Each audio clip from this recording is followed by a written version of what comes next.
Okay. For the Mega Champion, Kenny Omega defending against Andrade El Idolo. In their defense, AAA wanted Andrade El Idolo to win. AEW, since they have sway over the character development of Kenny Omega per their contract, said Kenny Omega just lost a title the previous night. Let's not let him lose now.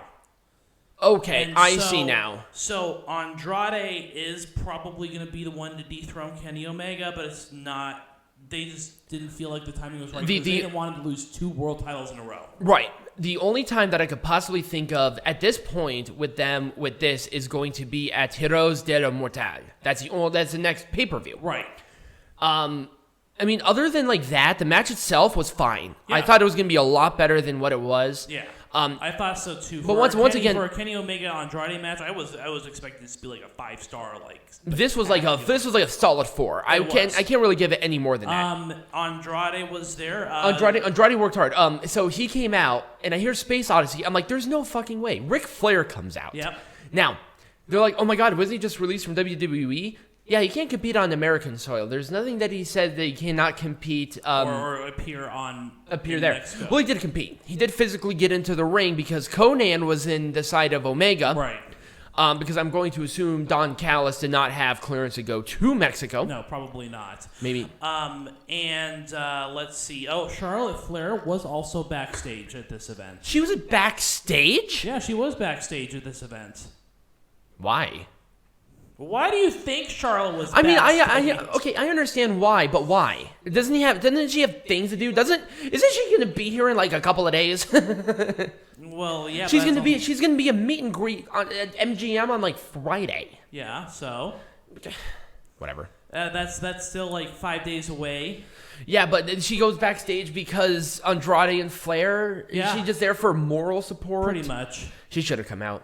That probably would have been a really bad idea. That would not be a good idea. That would have been considering she's an active competitor. That would have been crazy. Think of the headlines of that. AAA would have been. Well, they would have been number one. WWE would have sued the fuck out of them. Yes.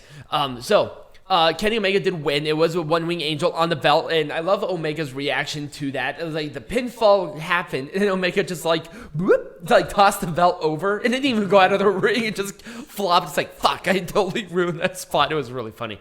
But yes, Conan was there, and then there were 2 figure 4s, and that was kind of a cool moment. Yeah, it was. I like that a lot. The match, like I said, the match had some great spots. The match itself was fine, but you can tell Omega's hurting. Yeah, he's hurting bad. He is hurting. At this point in time, I don't even care if he dropped both belts.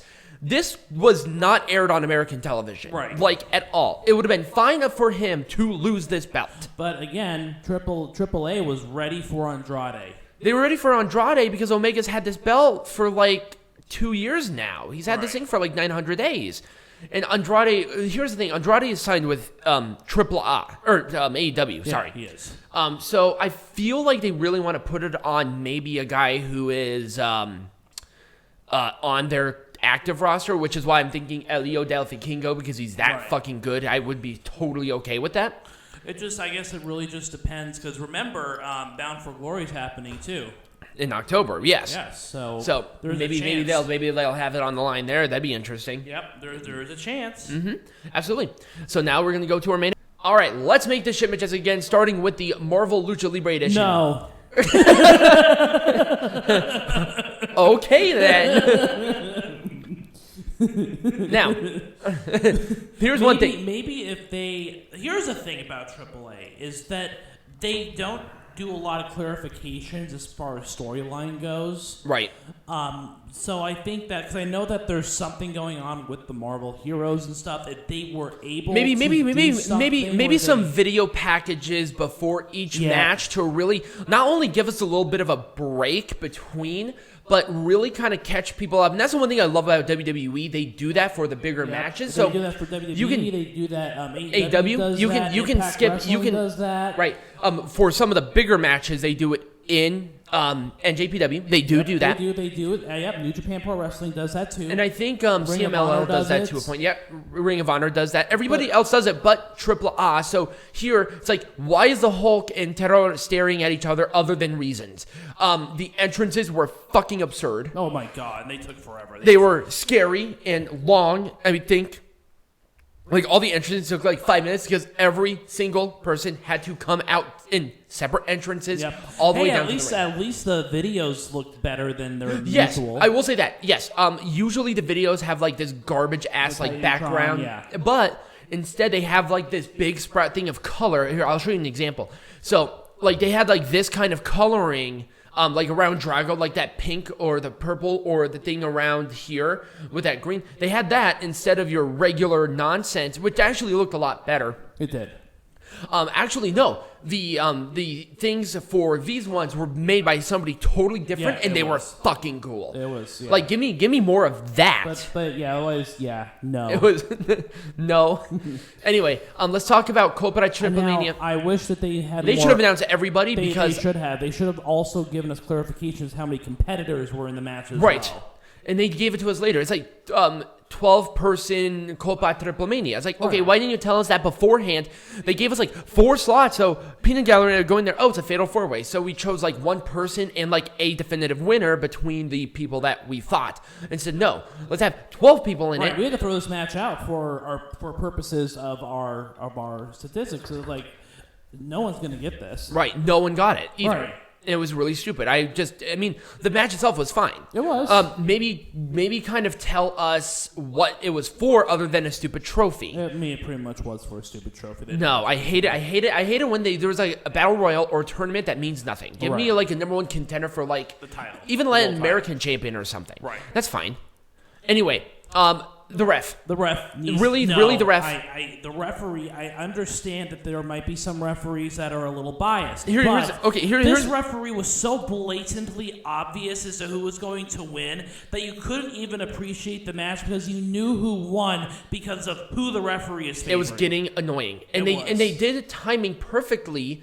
Later with the mask versus hair when the sister betrayed Psycho Clown, where she low blowed him at the very end of the match. Perfect timing for that. Awesome. But this one, the referee was just blatantly cheating the whole time. Like, I understand. It's like, did a producer just not stop the match, or what's going on? Right. It made it look like it made it look like Deonna Purrazzo paid him off or something. Right. The people running this were incompetent. In that, you do not want to get that perception on a match this important. Right. If it wasn't, it also made Impact look bad. Right. It's like Deonna Purrazzo needed all of his help to beat Faby Apache. If that was what they were going for, there was a way to do that a lot better. #1, if the referee waited until the very end to be a sly little shit, this would have been a lot better. Oh yeah, it would have. But instead, the whole time, every count was 1-2 or 1-2 or some BS where somebody's interfering. Right. And see, that's where I knew who the winner was. I lost it. I lost my entire interest in the match at that point. Yeah. Like, at all. It was before the match even started. We all knew. Right. I would not change anything about this match other than maybe making the surprise a little bit better. Yeah. I probably would have had Taurus and Cage come out last instead. Yep. Maybe some storyline. Once again, the storyline building could have been a little bit better regarding this. Right. And, I mean, really, I don't have much else to say. I thought it was booked perfectly. The pacing was nice. Mm-hmm. And see, at least with the Deonna Purrazzo match, because there was a little bit of build-up at the previous pay-per-views. Right. We kind of had an idea of what was going on. We knew exactly what we were getting into going to it. She challenged the person. She had a match before, attacked Faby Apache's friend. We had that storyline build-up going into this show, and that was fine. But this one, it was just a match. Right. It was just there. And I get it. Like, I mean, I kind of wish there were more titles on the line. But, you know, Laredo Kid is Cruiserweight champion, and Taurus is the Latin American champion. Right. Also 1/3 of this Trios champions. Right. So, I thought overall this was fine. I liked it a lot. Mm-hmm. And I really wouldn't change too much about it. I would change everything about this one. #1, I had an incredibly difficult time establishing La Empresa as a threat. Yeah. #2, this is why you need to build these matches with packages. Right. Because you know, with the people involved within within these matches, there's going to be an international audience. Right. And they're not going to watch every single thing because there's already enough wrestling that you have to get through. Right. why did they not have any video package about this? Right. Like, at all. I was kind of lost. I was lost, and also, if you're going to And they make... interfered in a previous match. Mm-hmm. So I thought that the match was canceled. I'm like, oh, they're not doing this. They threw the match out because there was already interference and they're already in big trouble. Right. No, they came out as if nothing happened. Right. They attacked Mr. Iguana, who went out on a stretcher. And they were like, just back out, whatever. And, you know, they worked hard and they tried their best. But once again, this is the one thing I hate about Lucha Libre Wrestling. They promote it as a trios match, right? Right. In any other trios match, it would have been a disqualification with everything. Right. They did not give any clear indication that this was a no disqualification. Right. I hate that. It's Right. like, tell me this. With mask versus hair, I can already get the inference that they're going to try to do everything within their power to keep that dignity. Right. So you already have... They'll go to disqualification. You already have that perception. Right. But with this one, you don't get any of that. It was just a match, and then it's like, oh, we're just going to do cookie sheets all of a sudden. Right. We're going to bring out this weird-ass board of white that made no sense that Peanut Gallery thought was a table. I'm like, that thing is white as shit. But, and then the whole thing with, like, Pagano and Chessman, they timed this so fucking poorly.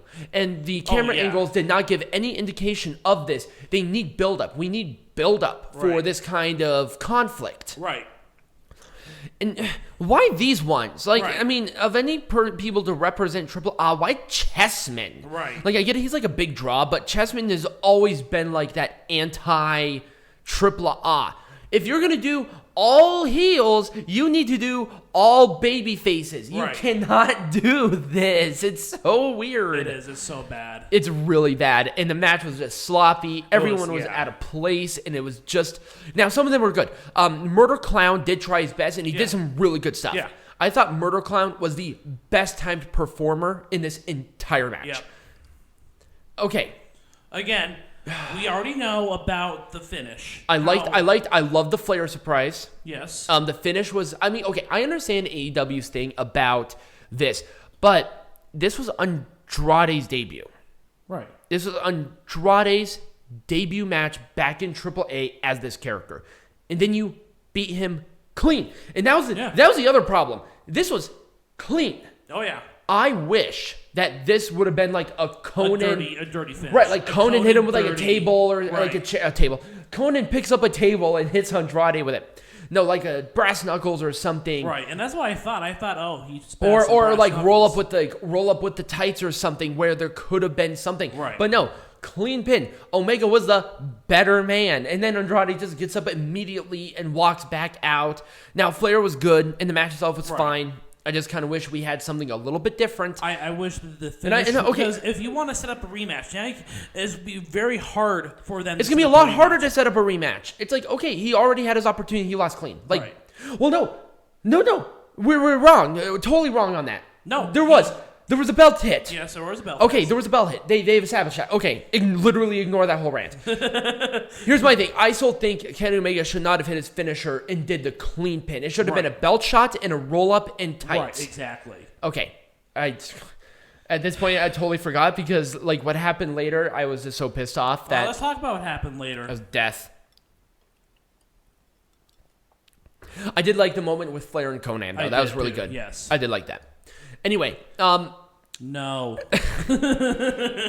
I love the build-up to this match. Yes. We got exactly what we needed. Because, number one, they promoted this match heavily on social media. They did. If you really wanted this, you could watch all of it. And it was great. I understood the hardcore aspect of this because they attacked each other outside. Right. And the timing of the sister betraying Psycho Clown was fucking awesome. Right. Otherwise, the match itself was pretty lackluster. Yes. The match itself was...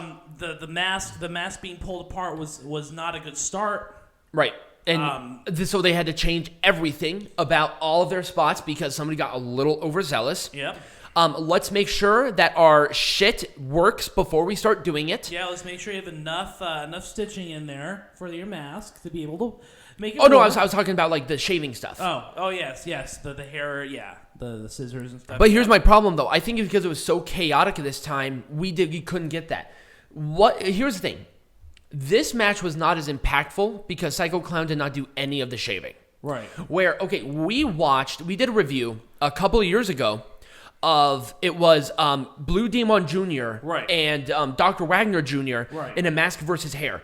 That match felt big, like Yeah. huge. You know why? Because Blue Demon was the one who shaved, shaved Dr. Wagner Jr. Yeah. He did it. That made that more significant. Right. This one, he did not. The referee did it, and some little bitch did it. It's like, I don't give a shit about these two. Right. Give it to Psycho Clown and have them the only two people in the ring to do it. Because Rey Escorpión even said, no, I was the one who put up my hair because the rest of his little army was going to say, oh, no, let's see if he's like, no, I have to do this. I have to. And they did the same thing with Pagano and Chessman, where Chessman said, no, I put up my hair. I have to do this. Where, it was Pagano doing it. It was Blue Demon Jr. doing it. It was not Psycho Clown. It was chaotic. It was a very chaotic. This felt like an absolute mess. Like, it felt like a botch. I feel like this whole match was a botch. Yeah. And you don't want that. Right. You want a nice, clean thing. And any other company, literally any other company, would have made sure that all of this shit would have worked and spots would have been fine. Right.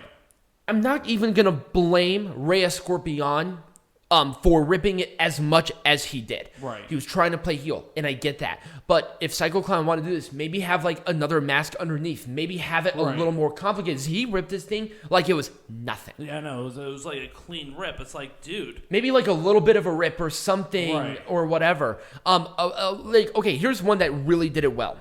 As an example, when Vampiro faced Pentagon Jr. Yeah. They ripped off the mask of Pentagon Jr. very slowly. Right. Except this one was one spot. I would have done like one small rip. Yeah.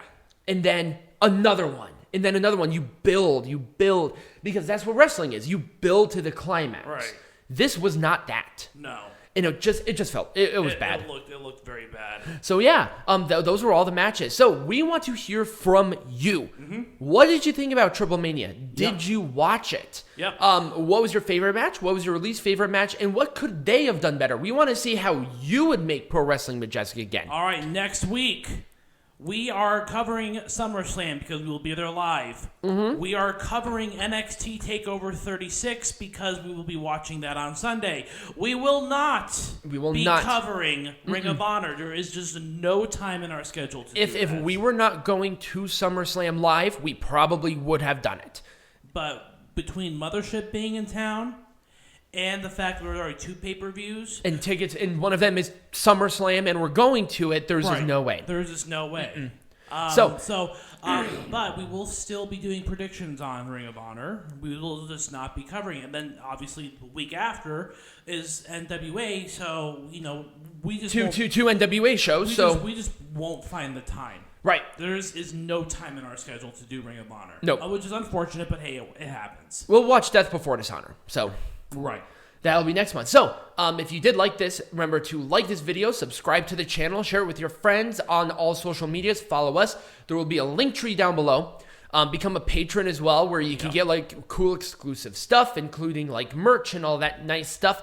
We'll be coming in with that sooner rather than later. We're growing really fast as of late, so definitely stay tuned for that. But as always, be majestic.